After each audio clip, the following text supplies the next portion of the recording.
Hello everyone, this is a do-it-yourself window. It's very easy to make. It's wooden, with a double-glazed unit already varnished, a darker pine, or maybe a lighter oak finish. It takes no more than an hour without using any machines and almost with bare hands. The cost is less than $10. But at the same time, it looks perfect. It's not a fantasy or a dream. You're simply watching the project where I, against all odds and everyone, am building a 2-story high-tech compact house with a total area of 50 square meters for an amount equivalent to just 1,000 United States dollars. Of course, with such strict limitations, you have to save on everything, including window frames. If you were looking for how to make a simple, very cheap window, you're in luck. You found the video you need. If you weren't looking, the following information might still be useful to you. All that's left is to watch until the end, and soon you'll be able to relax by your window with your favorite drink, thinking about your great work. I watched several videos of serious professionals using advanced machines to measure tiny fractions of millimeters and degrees. The crowning achievement of their meticulous efforts isn't a spaceship like the genius of our time, Elon Musk, but a stool, a coffee table, a window, or some other simple thing. It's great to drink while watching these videos, realizing that without such equipment, we're powerless anyway. Watching how they cut, plane, mill, and turn is really fascinating. But we live in the age of do-it-yourself. It's a subculture that originated in the West in the 1950s and has long since reached us as well.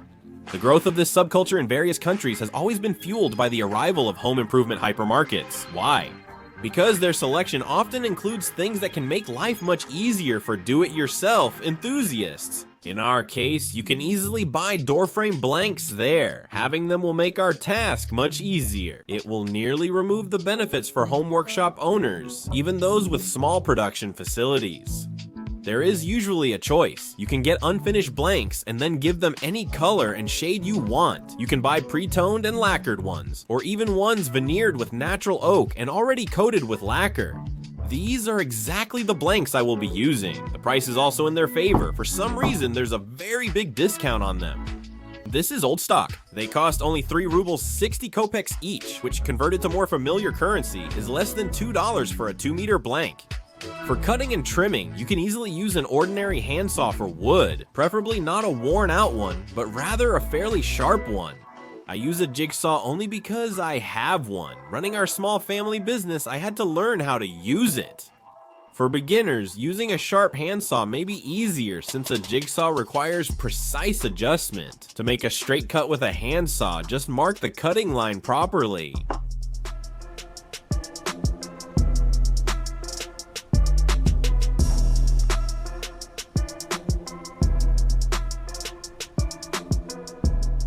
To keep things simple, I asked my wife for help. She held the pieces I was cutting. This way, there probably won't be chips. We won't be using a miter joint that requires precise 45-degree cuts, which is difficult to do without accurate tools or serious skills. But we'll do something different with this part. We'll take a different approach, as the leader of the world proletariat used to say. Measure the thickest part of the workpiece and mark that distance right here.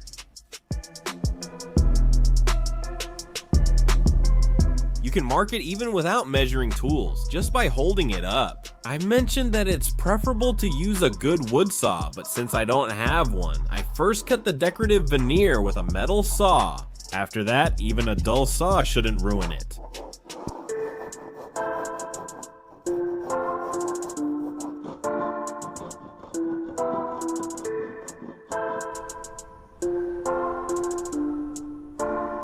Then we use an old-fashioned method. We cut off the excess with a chisel and hammer.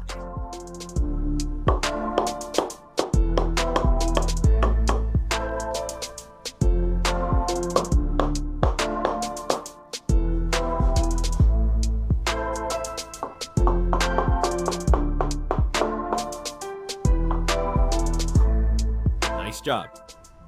You only need to trim the excess from 2 of the 4-frame blanks.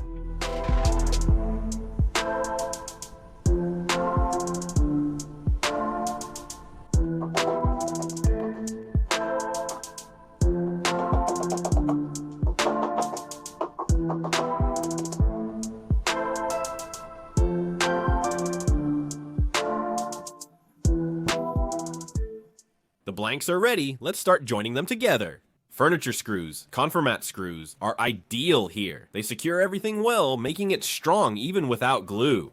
But you'll need a conformat drill bit, which can be replaced by 2 regular wood or metal drill bits, 5mm and 7mm in diameter. And you'll need a 4mm hex key for tightening. I already have this drill bit, so I'll use it.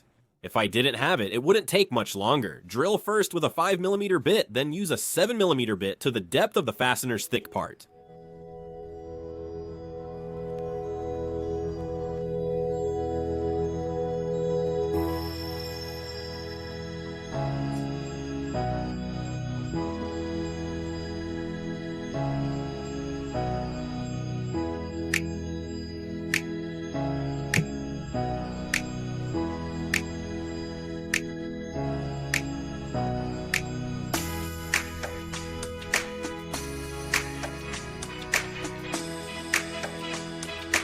There are some mistakes too, but just like in furniture making, that's not a big deal at all.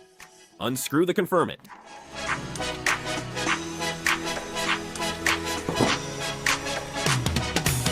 We try to place the workpieces on the same plane, but life circumstances in the form of a very old and warped sheet of hardboard thrown onto the welding table are trying to get in our way.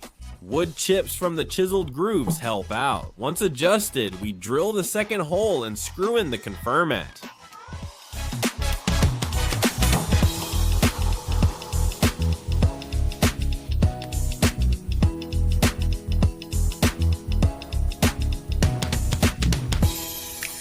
Next, we repair the first damaged hole with the drill and install the second confermat.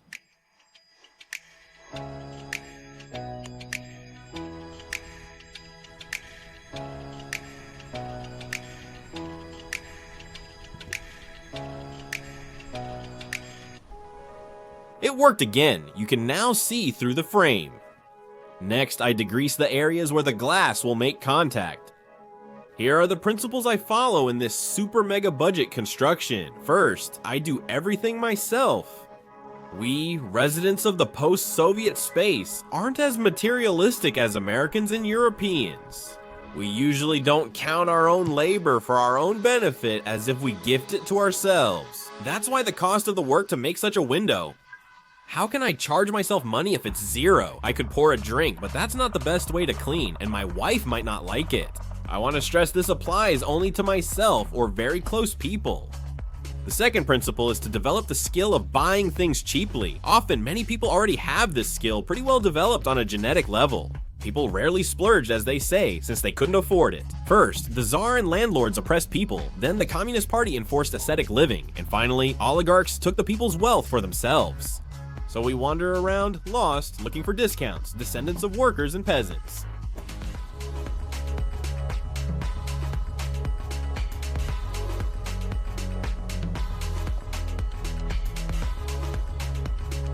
I picked out these pine, pre-stained and lacquered blanks, bought 2 to try, made sure everything worked out, and sent my wife to buy some more. She went to the wrong store and called to say they had oak veneered ones for less than half the price because they're on sale. I guess oak doors aren't in fashion right now, but I really like oak style windows. These wooden box blanks are just confusing. Strangely, the priciest are unpainted from Russia, while the cheapest are oak style from Belarus. I still need windows. I'll save the pine ones for a less visible spot and use the oak style ones in the main area. For the balcony of the attic, I'll use single pane windows because I'm trying to reduce the weight of the second floor. Where can I get them cheaply? If you make the effort and visit the nearest window factory, you can profitably see for yourself that everyone has defects. Somewhere, glass unit makers got the measurements wrong due to hangovers. Elsewhere, a minor defect happened, perhaps from alcoholic shakes. Words from Shevchuk's classic working quarter. The window installers will be very happy to sell such leftover items for at least half the price of even their wholesale cost. Regular viewers know I have a minor connection to window manufacturing, which I haven't covered in another video yet. That's why I bought cheap double-glazed windows even with some extra. Times are tough as always, so you have to bring everything home. And after the construction was finished, the proof that buying cheap is possible was the unused double-glazed windows. I'll sell them to the first person who truly needs them for half the market price, which is what I paid. The buyer just needs to confirm the price on camera as proof. Stay tuned for the project. My kind of dying out also has a downside. Window sizes depend on the glass units. To avoid this, you can make a glass unit at home. I'll demonstrate how in an upcoming project video. It's also much cheaper than store-bought ones. I got this triangular frame for almost nothing. It's a little damaged, but since I'm on a budget, I had to take it. There's no insulated glass unit. I'll make it myself. That's when we'll go into detail about do-it-yourself insulated glass units. Here, I determined the horizontal blank's length by adding twice the door jamb's narrowest thickness to the insulated glass unit's width, plus about 5 millimeters for adjustment. The vertical pieces are as tall as the insulated glass unit plus 5 millimeters. I use clear silicone for gluing, and silicone holds like a rock. I witnessed this while removing the old metal porch steps filling. I could hardly get it off.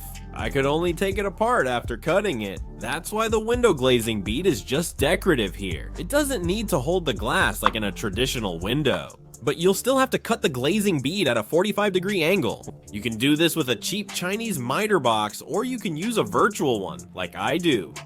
The glazing bead is narrow, so minor misalignments won't show. First, we'll stain the glazing bead pieces. I've stained and varnished them. Let's do the math. The window measures 58 by 108 centimeters, and we used a 53 by 103 centimeter double glazed unit. Its area is just over half a square meter. It's 0.55 multiply that by the single chamber unit price per square meter here, which is up to $1.18. We split it in half because the unit isn't needed, getting under 5. 2 blanks for the frame with $3.60 left over. A few cents go to the glazing bead, silicone, and conformats. So, $10 total. We can easily fit this beautiful window in the budget. Unfortunately, we can't often take advantage of the wide range of modern building hypermarkets. We only buy from them what is really hard to do without. Otherwise, our construction budget could be used up in just days. I'm choosing non-casement windows to save on hardware. The house isn't tall, so it's easy to clean the window from outside. And we'll set up the ventilation system without using vent windows. In the next construction video, I plan to share an idea for using a super mega cheap proper material that also has excellent thermal insulation properties, and about a super cheap wall filling option. So give a big thumbs up, subscribe to my channel, and also hit the bell, and then I'll definitely keep you informed. Thank you.